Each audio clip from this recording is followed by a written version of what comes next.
I've just returned from the RYA Dinghy show with my dinghy, and we did an exhibition and a presentation each day, a lecture each day about cruising in a dinghy, living in a dinghy indeed, sleeping on board, that sort of thing. And so I've got some film here of the show. The show takes place in 2 halls in London, and there is everything there. There are clothes, there are even cars that you can use for towing your dinghy, but mostly there is a multitude of dinghies of all shapes and sizes and colours, but mostly in these days racing dinghies, fast craft like these catamarans, and sailing surfboards with outriggers and multitudes of coloured control lines like this one, because this is what dinghies are now like, and that is what you would expect to find at a show like this. But in the entrance corridor there is something else. There are 2 strange boats.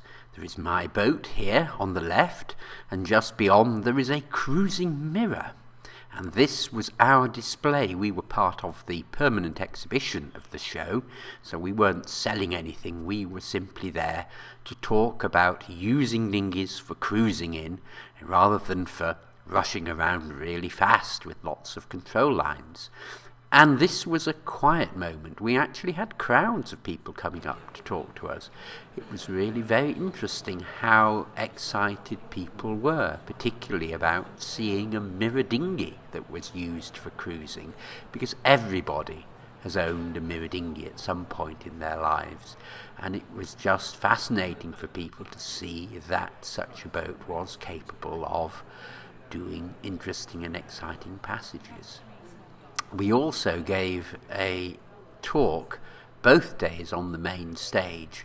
This is somebody else on the main stage, but we were there as well. But it wasn't all racing dinghies.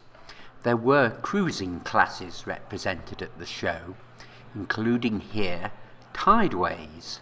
Tideways are a lovely little 12-foot dinghy, still manufactured, still made in traditional wood, as here, and also in fiberglass. The white boat is a fiberglass Tideway.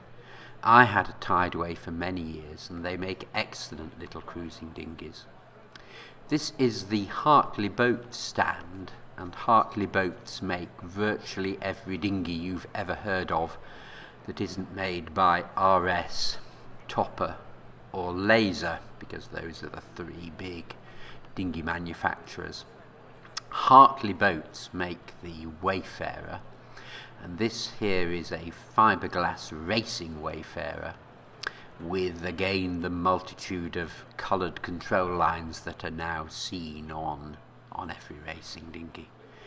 Here we have the Topper stand. Topper, big manufacturer of dinghies, mostly racing boats, but some of theirs could, I think, be adapted for cruising. Here is a traditional Salcombe yawl, a heavy traditional racing craft, but also, I should think, a pretty capable cruising boat in the right hands. The Salcombe yawl is also made in fiberglass and is called the Devon yawl, and this was also represented at the show.